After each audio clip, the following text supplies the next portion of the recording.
പൊന്നാനിയിൽ പുതിയ കോടതി സമുച്ചയം നിർമ്മിക്കാനുള്ള പ്രധാന സാങ്കേതിക കടമ്പ നീങ്ങി. പൊന്നാനി പഴയ കോടതി കെട്ടിടം നിലനിൽക്കുന്ന സ്ഥലത്തെ 70 സെന്റ് ഭൂമി പുതിയ കോടതി സമുച്ചയത്തിനായി ജുഡീഷ്യൽ വകുപ്പിന് ഉപയോഗിക്കാൻ അനുവദിച്ചാണ് റവന്യൂ വകുപ്പ് ഉത്തരവിറക്കിയത്. ഭൂമിയുടെ ഉടമസ്ഥാവകാശം റവന്യൂ വകുപ്പിൽ തന്നെ നിലനിർത്തിയാണ് ഉപയോഗാനുമതി. കെ.പി. നൌഷാദ് അലി MLA ഇടപെടലിനെ തുടർന്നാണ് സാങ്കേതിക കുരുക്കുകൾ അഴിച്ചത്. ഏകദേശം 140 വർഷത്തോളം പഴക്കമുള്ള നിലവിലെ പ്രധാന കോടതി കെട്ടിടം ഗുരുതരമായ ബലക്ഷയം നേരിട്ടതിനെ തുടർന്ന് കോടതി ഇപ്പോൾ മറ്റൊരു താൽക്കാലിക കെട്ടിടത്തിലെ പരിമിതമായ സൗകര്യങ്ങളിലാണ് പ്രവർത്തിക്കുന്നത്. പഴയ കെട്ടിടത്തിന്റെ കാലപ്പഴക്കവും സുരക്ഷാ പ്രശ്നങ്ങളും പുതിയ കോടതി സമുച്ചയത്തിന്റെ ആവശ്യകത വർഷങ്ങളായി ശക്തമാക്കിയിരുന്നു.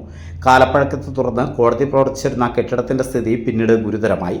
കെട്ടിടത്തിന് ബലക്ഷയമുണ്ടെന്നും ഇവിടെ കോടതി പ്രവർത്തനം തുടരുന്നത് കോടതിയിലെത്തുന്നവരുടെ സുരക്ഷയ്ക്കും കോടതിയിലെ വിലപ്പെട്ട രേഖകൾക്കും അപകട സാധ്യത സൃഷ്ടിക്കുമെന്നും PWD തലത്തിൽ വിലയിരുത്തലുണ്ടായി.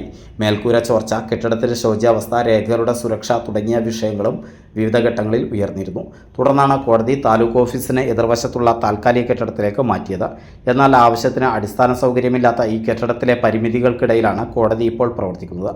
കോടതിയുടെ ദൈനംദിന പ്രവർത്തനങ്ങളെയും അഭിഭാഷകരെയും ജീവനക്കാരെയും പൊതുജനങ്ങളെയും ബാധിക്കുന്ന അസൗകര്യങ്ങൾ പുതിയ കോടതി കെട്ടിടത്തിനായുള്ള ആവശ്യം കൂടുതൽ ശക്തമാക്കി. പഴയ കോടതി നിലനിൽക്കുന്ന ഭൂമി റവന്യൂ വകുപ്പിന്റെ ഉടമസ്ഥയിലായിരുന്നതിനാൽ പുതിയ കോടതി കെട്ടിട സമുച്ചയം നിർമ്മിക്കുന്നതിന് ആവശ്യമായ ഭൂമിയുടെ ഉപയോഗാനുമതി ജുഡീഷ്യൽ വകുപ്പിന് ലഭ്യമാക്കുക എന്നത് പ്രധാന കടമ്പയായി മാറി. ഇതുമായി ബന്ധപ്പെട്ട് വിവിധ വകുപ്പുകൾ തമ്മിൽ വർഷങ്ങളായി കത്തിടപാടുകളും ഫയൽ നടപടികളും നടന്നുവരികയായിരുന്നു.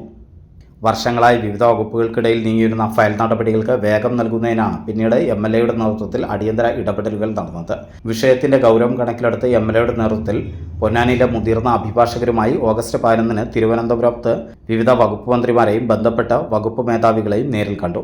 വർഷങ്ങളായി നീളുന്ന ഫയൽ നടപടികൾ അടിയന്തരമായി പൂർത്തിയാക്കണമെന്നും കോടതി സമുച്ചയത്തിന്റെ ഭൂമിയുമായി ബന്ധപ്പെട്ട തടസ്സങ്ങൾ നീക്കണമെന്നും സംഘം ആവശ്യപ്പെട്ടു.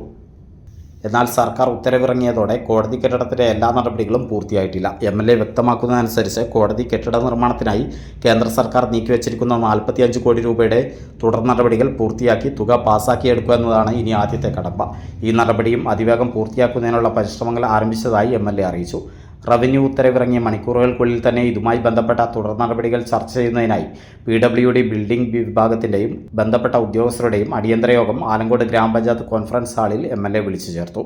45 കോടി രൂപയുടെ പദ്ധതി യാഥാർത്ഥ്യമാക്കുവാനാവശ്യമായ തുടർ നടപടികൾ ഓരോന്നായി വേഗത്തിൽ പൂർത്തിയാക്കുന്നതിനാണ് ശ്രദ്ധ കേന്ദ്രീകരിക്കുന്നത്. റവന്യൂ വകുപ്പിന്റെ ഭൂമിയുമായി ബന്ധപ്പെട്ട സാങ്കേതിക തടസ്സം നീങ്ങിയതോടെ പുതിയ കോടതി സമുച്ചയത്തിലേക്കുള്ള ഏറ്റവും പ്രധാനപ്പെട്ട വഴികളൊന്നാണ് തുറന്നിരിക്കുന്നത്. 45 കോടി രൂപയുടെ സാമ്പത്തിക നടപടികളും നിർമ്മാണത്തിന് മുന്നോടിയായുള്ള സാങ്കേതിക ഭരണപരമായ നടപടികളും വേഗത്തിൽ പൂർത്തിയാക്കുകയാണ് അടുത്ത ലക്ഷ്യം. ആഘോഷങ്ങൾ വരവായി. നിങ്ങളുടെ ഓരോ ആഘോഷങ്ങളെയും ആഹ്ലാദകരമാക്കാൻ തിരൂരിന്റെ സ്റ്റൈൽ ഹബ്ബായ സൻഹ ഫാഷനും ഒരുങ്ങിക്കഴിഞ്ഞു. വെഡിംഗ് വസ്ത്രങ്ങളിലെ പുതു ട്രെൻഡുകൾ, എത്നിക് കളക്ഷനുകൾ, മോഡസ്റ്റ് വെയറുകൾ, കിഡ്സ് കളക്ഷനുകൾ, ബ്രാൻഡഡ് ജെൻസ് വെയറുകൾ. സ്വാഗതം സൻഹയുടെ ഈ ഫാഷൻ വിസ്മയങ്ങളിലേക്ക്. ഈ ആഘോഷകാലം സൻഹയ്ക്കൊപ്പം ആവട്ടെ. സൻഹ ഫാഷൻ, തിരൂർ.